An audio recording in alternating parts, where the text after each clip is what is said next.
Hello. Today's topic is tapping on anxiety. I'm Sandra Griff. As an energy movement facilitator, I help you clear your clutter, mind, body, soul, and home. If you'd like to know more about me, you can check me out on my website, www.everchanginglife.ca. Sorry, a little bit of technical issues. So if you wouldn't mind giving me a hand, please comment or ask questions. And if this topic resonates you, please let me know. I'd love to address your concerns and maybe give you a hand helping sort some things out. If you have any questions or comments, they could show up in a future show. And if you know someone who could benefit from this topic or any of the topics I've posted, please forward the video.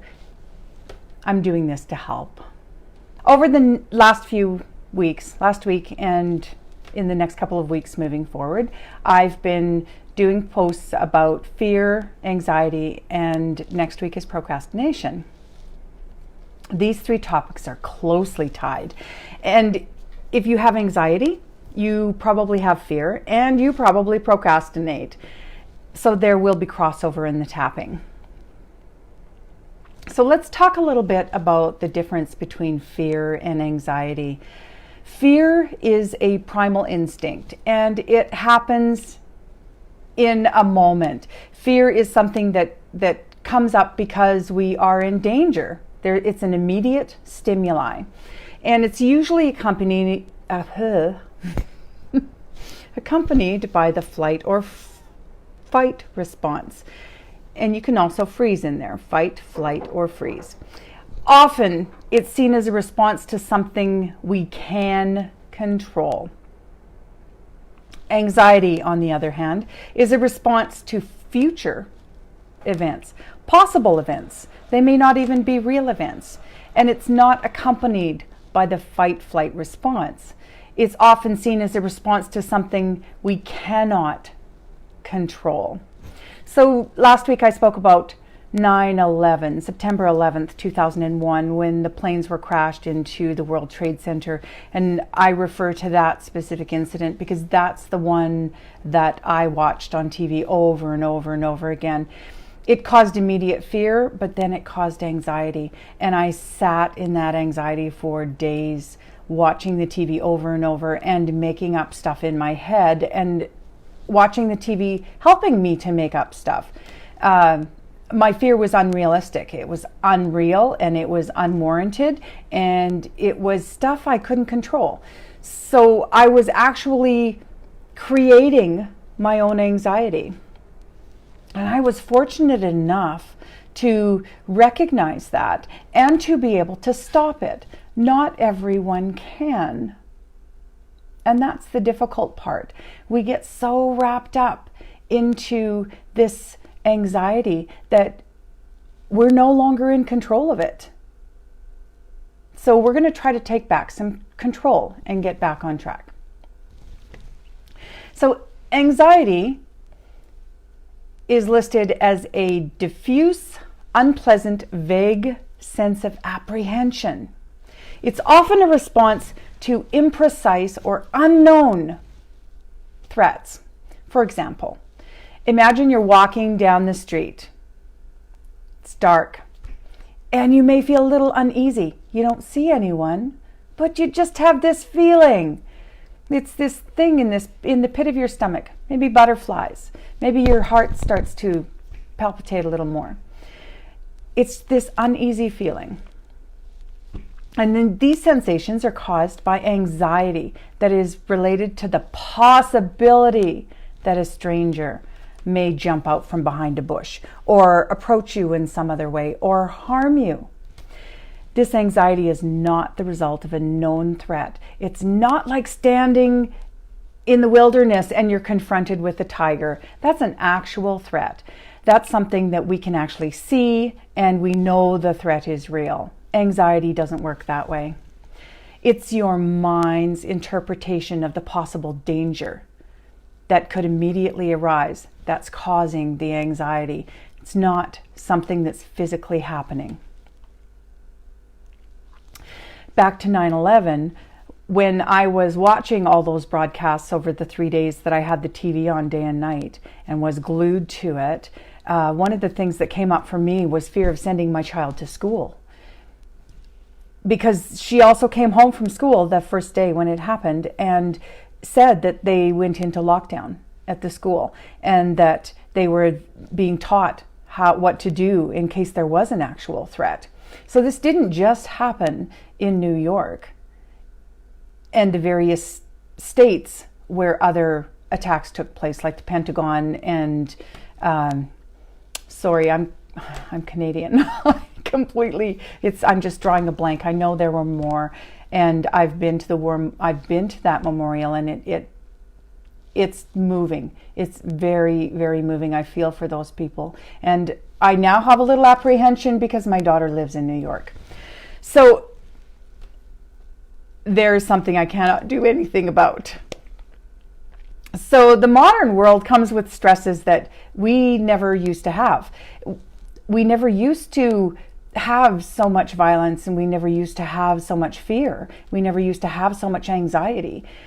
There are so many things in our world today that we just cannot control, that it's creating a group of people who are just anxious all the time. And it's tough to live that way. And the social pressures that can be put on us can just generate so much fear and crushing anxiety where we just can't function anymore. So anxiety is often accompanied by physical sensations, and some of those most common ones are headaches, muscle pain and tension, sleep disturbance, tightness throughout the body, especially in the jaw, the neck and head, chest pains. It's not uncommon to have chest pains,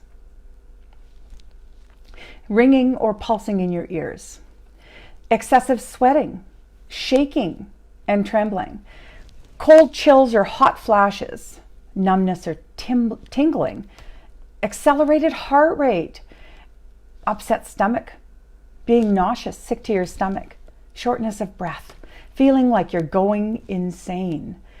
That's kind of how I felt. I felt like I was going insane. Dizziness and feeling faint.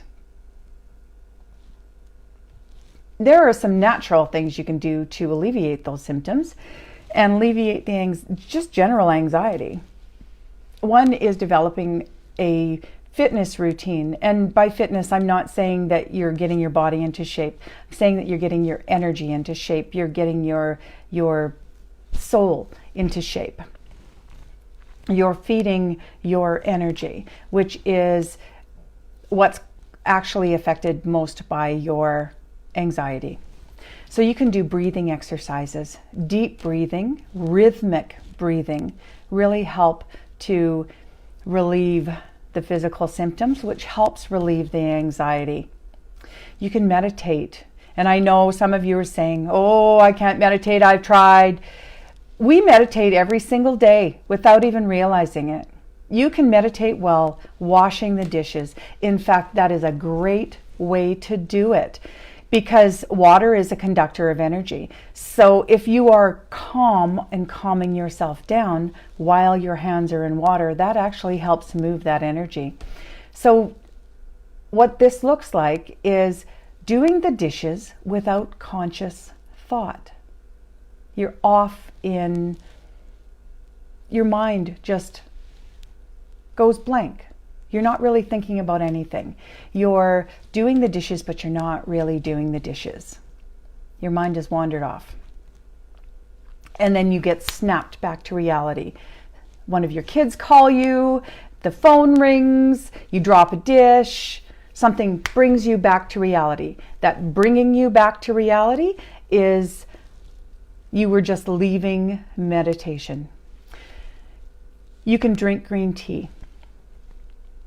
Listen to music. Music is very soothing, especially if it's calming music. If you're listening to hard rock or headbanger stuff, yeah, that's probably not going to relax you. That's probably going to hype you up just a little bit. You can write it out. Write in a journal. Journal every day. Write down your feelings. Get them out of your body. You want to help release those things, not hang on to them. And journaling is a great way to do that. And exercise regularly. Get your body moving. Energy needs to move, not just feeling energized, but your body's energy. You need to move. You need to keep your energy moving. Walking, running, doing physical exercise, dancing, great things to get your energy moving, not just energize your body. Aromatherapy is another great thing you can do that will help to calm you down. Spending time with pets as well. And if you don't have any, go to a pet store and ask to pet the cats or the dogs that they have there. Most times they are quite accommodating. My daughter actually was looking for a pet breeder so that her husband could go lay in a pile of puppies. It's a great way to really connect and relieve a lot of energy. Good morning, Jennifer. And tap. That's what we're here to do today. We're here to tap. We're here to tap away some anxiety, some fear. So these days, we have no tigers chasing us, but our systems are in complete and total overload. We have work and school and children and spouses and co-workers and friends and the internet. And we are on constant overload. We are overstimulated. And the overstimulation causes anxiety. It causes us sleeplessness. It causes us that butterflies in your stomach, that especially when we're being bombarded with things that we have no control over, like bad news, like flooding in New Orleans or tsunamis in the warmer climates. We don't have any control of that, but we feel that energy and it's causing us anxiety. And we don't even realize it's happening. And sadly, some people actually become paralyzed by the anxiety, and that's at the extreme. I mean, most of us suffer from some anxiety, but we don't all become paralyzed by it. Just know that there are things you can do out there. There's help. So today we are going to do a little bit of tapping, and we're going to try to relieve some of the anxiety and calm you down. This is also good for fear, and it's good for procrastination. It's great for pain. So today, as you're watching, if I haven't made you anxious yet, that's great. Except I really do need you to tap into some of your anxiety. Just think of when you would be anxious. Think of when you are anxious. Put yourself into that place and feel where it is in your body. I'm not trying to make you anxious. I'm trying to get you to feel where the anxiety is so we can tap it away. I'm going to show you how to do that. And don't go to some place that's paralyzing. We don't want to stop your day. We certainly don't want to put you in a state where I'm not able to help you because this is a video. So please, just something that makes you slightly anxious so you can see how this works and so that you can see that it does work. Even if you can't identify what's making you anxious, which quite often we can't, then it's just a feeling. Just feel the feeling. Next, I want you to rate your anxiety from 1 to 10. 1 being little to no anxiety. And ideally for this exercise, I'd like you to be between 5 and 7 on the anxiety scale. 10, you'd be crawling out of your skin. I don't want you paralyzed with anxiety or fear. So please don't go there without having someone to help you through that. It would be great if you could post your numbers in the comment sections so that you can see, or write it down on a piece of paper at home so you can see how your number has changed when we're finished tapping. So once you've rated your anxiety, I want you to take a couple of deep breaths in through your nose, out through your mouth.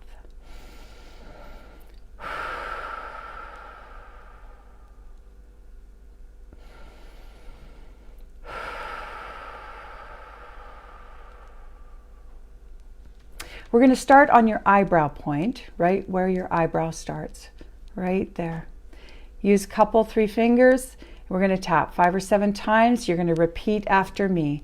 I'll guide you through where we're going to be tapping. Just move along the points with me and repeat after me. So we're starting on the eyebrow point.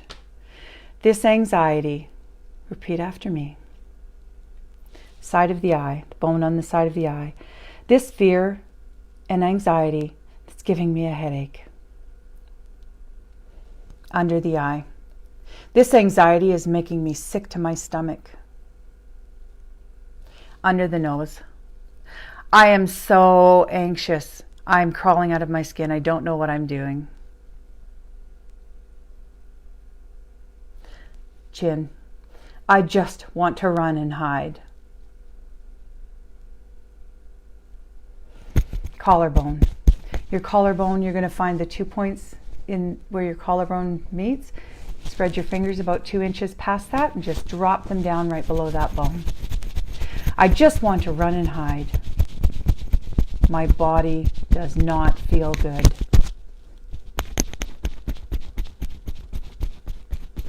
Wrist, right where your wrist bends. I don't like feeling this way. Top of the head. I can feel my blood pulsing. Back to the eyebrow. I am so anxious. Side of the eye. This is so not fun. Under the eye. I do not enjoy feeling this way at all. Under the nose. I don't know how to stop it. Chin. This anxiety just wells up in me. Collarbone. And I don't understand it. Wrist. And I don't know where it's coming from. Top of the head. I am so afraid. Eyebrow. I can feel the anxiety. Side of the eye. I can feel it in my chest. Under the eye. I can feel it in my stomach. Under the nose. I can feel it in my head.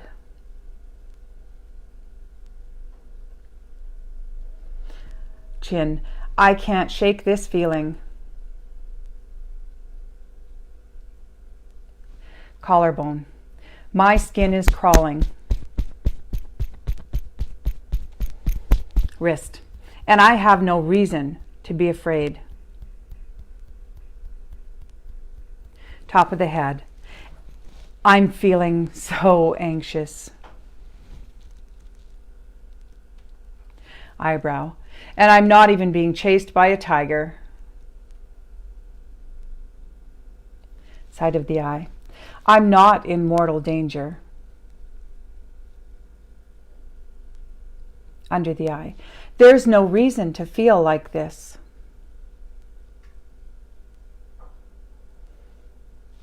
Under the nose. And I sure don't like it. Chin. Even though I'm really anxious. Collarbone. I wonder if I would be willing to bring peace to this anxiety. Wrist. and work towards calming down. Top of the head. This anxiety, this feeling of anxiety.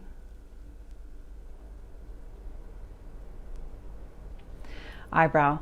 I can tell something's happening.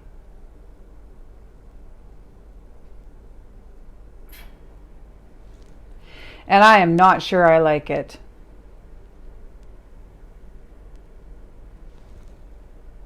Under the eye. I definitely don't like how this feels.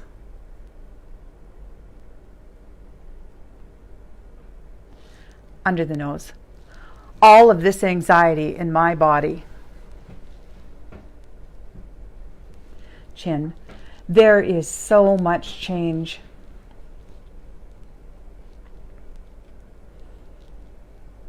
Collarbone. There is so much to be anxious about. Wrist. There is so much I cannot control.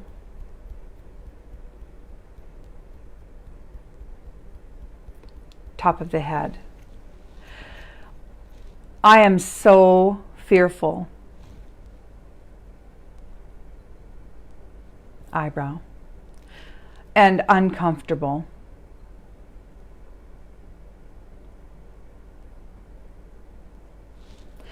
I am so uncomfortable. I am so anxious.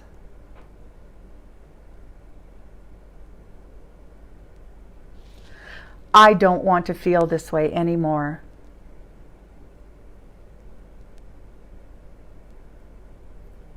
Chin.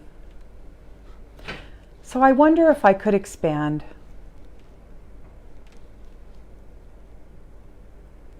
Collarbone. I wonder if I could calm down just a little.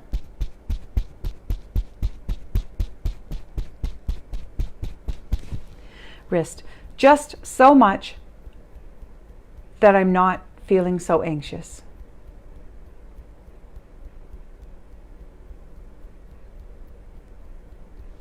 Top of the head.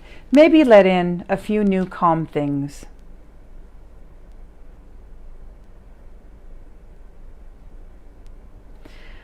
Eyebrow.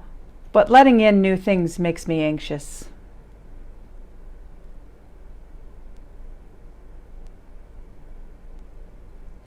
Side of the eye. So I'm just going to breathe deep.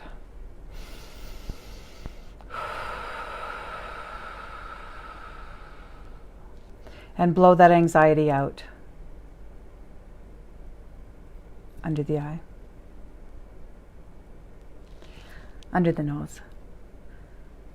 Maybe I'll let in one new calm thing.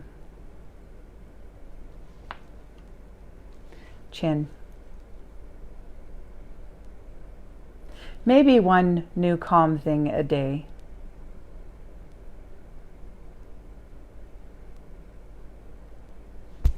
But that's making me a little anxious.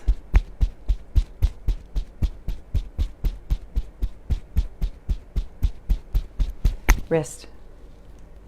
So maybe one new calm thing a week. Top of the head. It's also new. Eyebrow. It's the not knowing that's doing me in.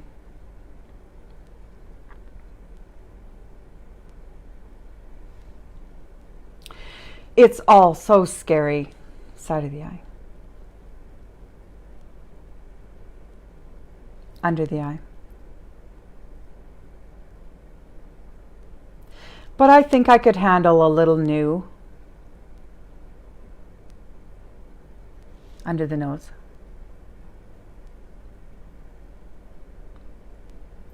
I think I could handle letting something new in. Chin. Maybe one thing a week.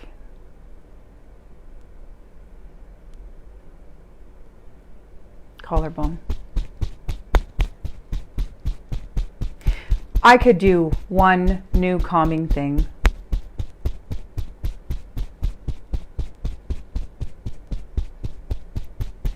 Wrist. I could do one new calming thing.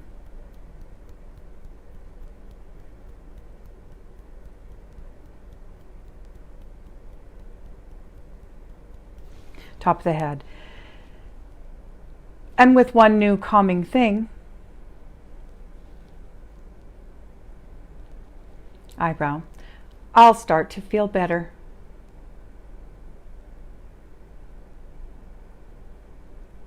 Side of the eye, because I know I want to feel better.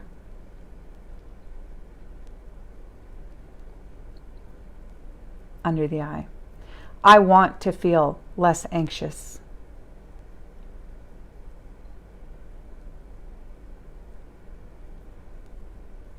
Under the nose, I want to feel better.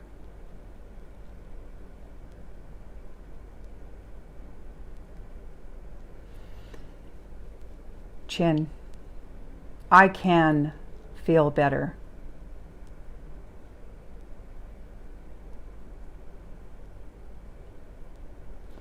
Collarbone, I'm less anxious now.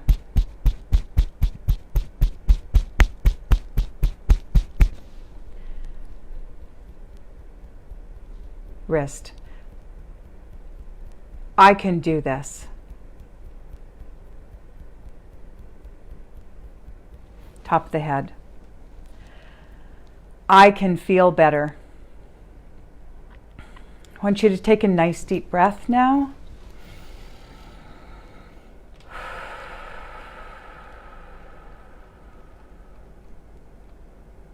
And just sit in that for a moment.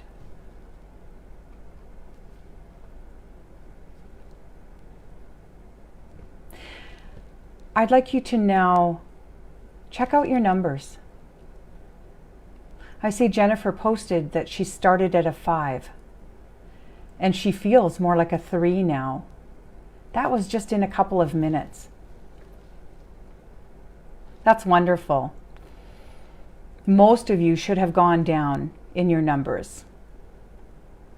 Tapping is such a wonderful way to calm yourself in just about any situation. And if you do have anxiety, making tapping a daily practice can really help lower your anxiety and help get you back to a normal life that's far less fearful. So the emotional freedom technique is about moving that emotional energy. And anxiety is emotional. It's attached to things we can't control, and we've developed emotions that go along with that. So it's great with fear, anxiety, and pain. So when you're tapping, it is the emotion you're tapping on, far more than the words. Don't worry if you don't get the words right. Feel where you're feeling it in your body and tap on that body part. So for example, this fear I feel in my stomach. This anxiety that's making me nauseous. Just focus on that anxiety. Focus on the nausea. I don't want to be nauseous. I don't want to be nauseous. I don't want to be nauseous. I don't want to be nauseous. You don't have to use a whole bunch of words. You don't have to get the words right. You tap on the emotion. That's what it's doing, is moving the emotion. And if you felt kinship with a particular spot, my two go-to spots are the collarbone and the wrist spot. Those two spots I love to use. So I don't always do the whole process.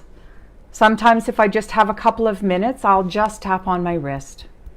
Or if I'm at an event where I need to do this quietly under a table, you can put your hand under a table and tap on your wrist. No one will even know you're doing it. Usually within 3 to 5 minutes, most people will feel some kind of relief. And what we did here today is just relief. It's like taking a painkiller for a headache. So the emotional freedom technique can offer more long-term fixes when the core reason for the issue is addressed. And oftentimes an EFT practitioner can help you discover the core issues more easily. So if you'd like more information, you can contact me via Facebook or my website at www.everchanginglife.ca.